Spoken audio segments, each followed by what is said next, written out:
दोस्तों नमस्कार, एक बार फिर से आपका हार्दिक स्वागत है आज के इस वीडियो में। आज मैं आपको एक खतरनाक वायरस के बारे में बताने जा रहा हूँ। हम पिछले 1 साल से कोरोना जैसे वायरस से जूझ रहे हैं। अभी तक उसकी वैक्सीन नहीं बनी है। कितने लोग, लाखों लोग पूरे विश्व में मारे जा चुके हैं।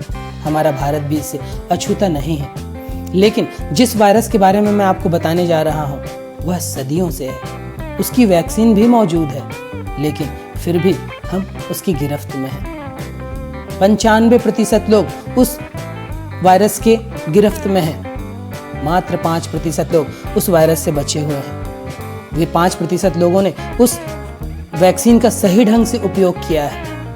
कौन सा है वह वायरस?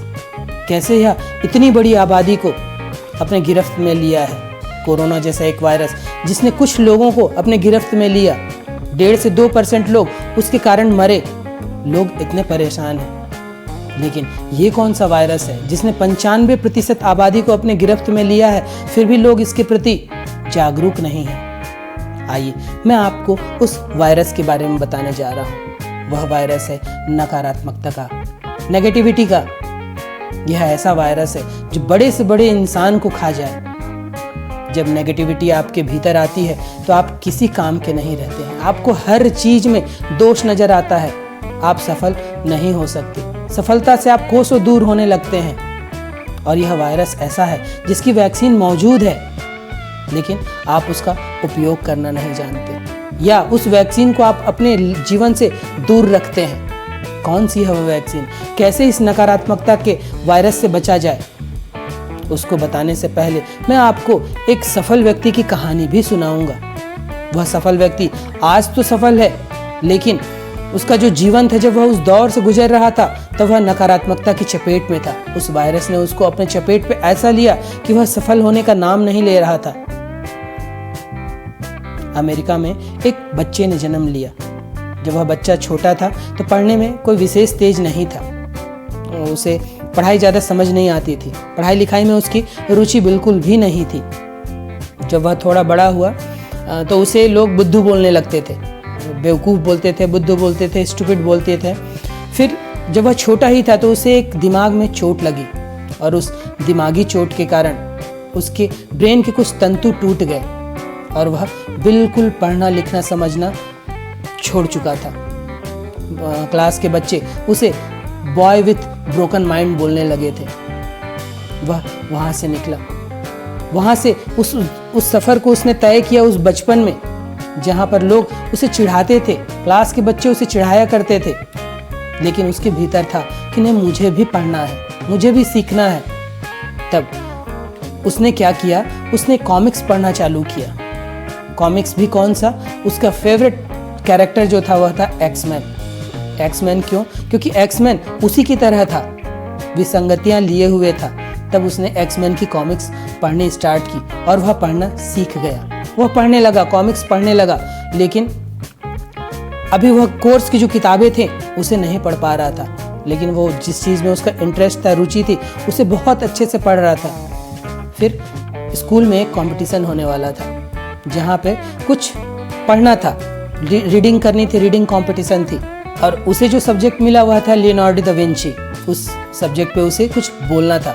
अब उसने उसके बारे में जानकारी लेनी इकट्ठी कर दी। दिन रात वह उस विषय पर अपना शोध करता रहा।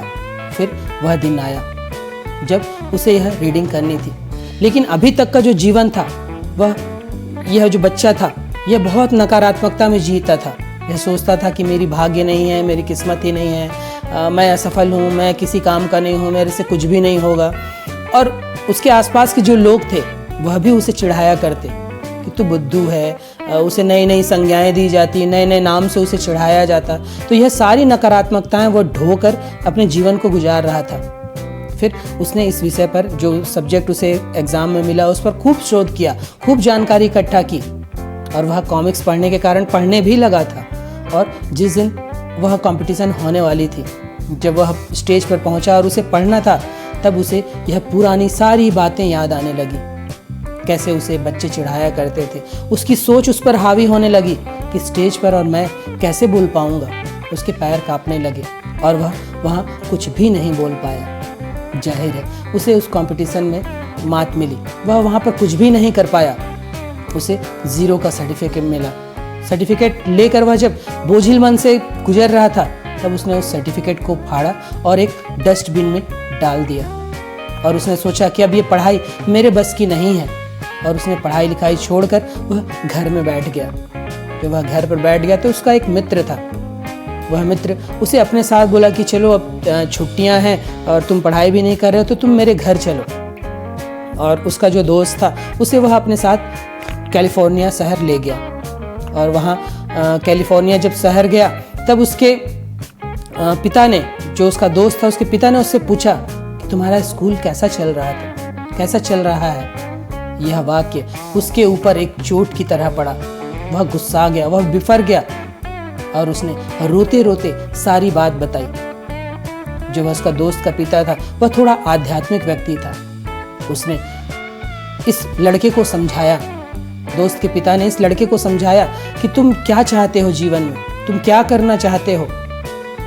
तब उस बच्चे ने, उस लड़के ने एक लाइन लिखी, और उस लाइन को जब लिखकर उसने अपने दोस्त के पिता को दिया, तब उस दोस्त के पिता ने कहा कि तुम्हारी सफलता में बस यही एक चीज चाहिए, यह तुम्हारे ब्रेन में चाहिए, तुम अपने ब्रेन को साधो।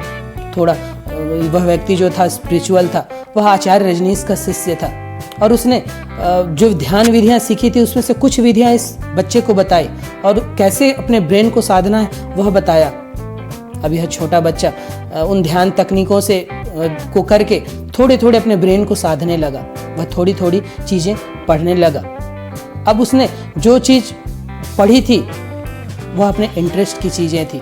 अभी तक वह जो पढ़ता आया था, जो स्कूल पढ़ाती थी वह पढ़ता था, लेकिन अब उसने अपने इंटरेस्ट की चीज़ें पढ़ने लगी और वह धीरे धीरे पढ़ने में तेज होने लगा। लेकिन ऐसे ही वह दिन रात पढ़ाई किया करता, दिन रात पढ़ाई किया करता, चलते फिरते वह बुक लेकर किताबें पढ़ा करता। ऐसे ही एक दिन वह बुक लेकर चल रहा था, सीढ़ियों में उसकी पैर फिसली, और जैसे ही उस पैर फिसला वह नीचे गिरा, सिर पर उसे फिर दोबारा चोट लगी। एक बार चोट पहले लग चुकी थी, जिसके कारण उसे the boy with broken mind कहा जाता था।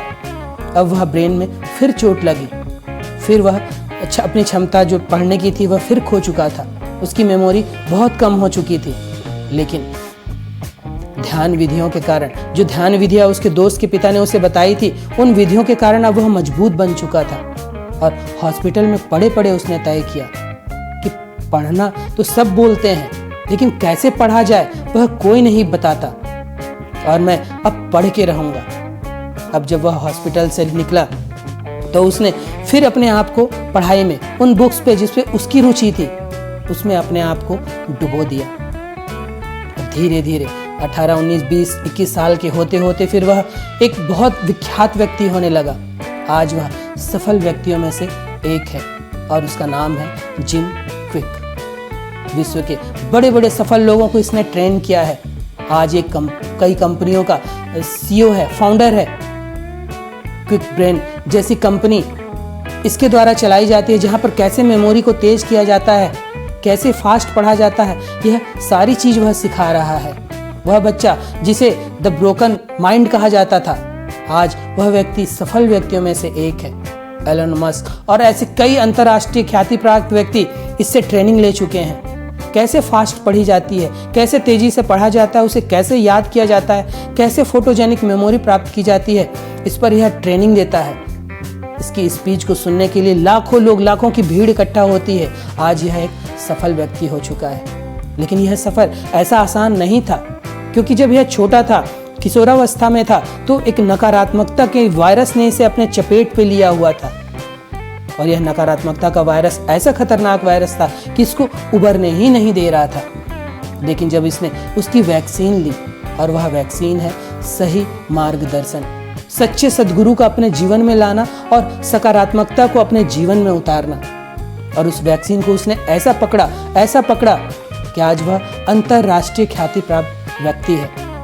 हमारे जीवन में भी ऐसा ही होता है। हमारे आसपास के अधिकतर लोग नकारात्मक होते हैं, नेगेटिव बातें करते हैं। बड़ी बड़ी कंपनियों का जो सर्वे है, उसके अनुसार, उन सर्वों का जो निष्कर्ष है, उसमें कहा गया है कि 95% लोग असफल हैं, दुखी हैं। मात्र 5% लोग क्रीम लेवल पर है और यह 5% लोग इन 95% लोगों पर राज कर रहे हैं। ऐसा क्यों? उन्होंने सकारात्मकता का दामन पकड़ा, उन्होंने वह वैक्सीन ली, उस वैक्सीन का सही उपयोग किया। जानते सब हैं कि हमें सकारात्मक रखना है, सही सोच रखनी है, लेकिन समय समय पर इससे हम दूर हो जाते हैं, इससे अपने आप को दूर कर देते हैं और नकारात्मकता जैसे वायरस को बार बार अपने जीवन में लाते हैं। कहा जाता है कि जब एक वायरस पकड़ता है वह कंप्यूटर को पकड़े, वह आपके शरीर को पकड़े। जब शरीर को पकड़ता है तब उसके खिलाफ अगर आप ठीक हो गए हैं उस वायरस से तो एक एंटीबॉडी बन जाती है। कंप्यूटर में वायरस आपने अच्छी एंटीवायरस डाली है तो वह वायरस फिर आपके कंप्यूटर को बहुत मुश्किल है कि चपेट में ले।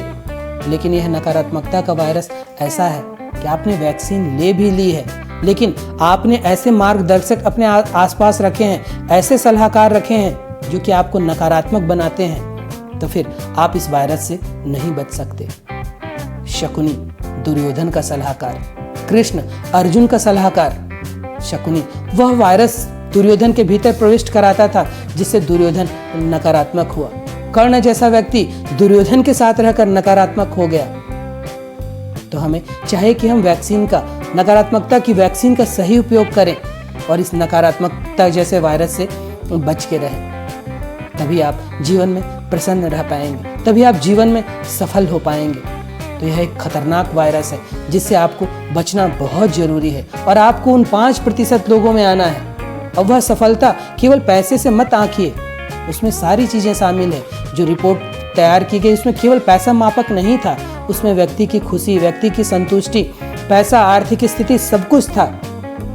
जब आप इस तरह का व्यवहार रखेंगे और इस वैक्सीन का, सकारात्मकता की वैक्सीन का सही उपयोग करेंगे, अपने जीवन में गुरुओं का प्रादुर्भाव करेंगे, अपने सद्गुरुओं के आगमन का स्वागत करेंगे और उनकी बताई राह पर चलेंगे, तब आप इस खतरनाक वायरस से बच के रहेंगे।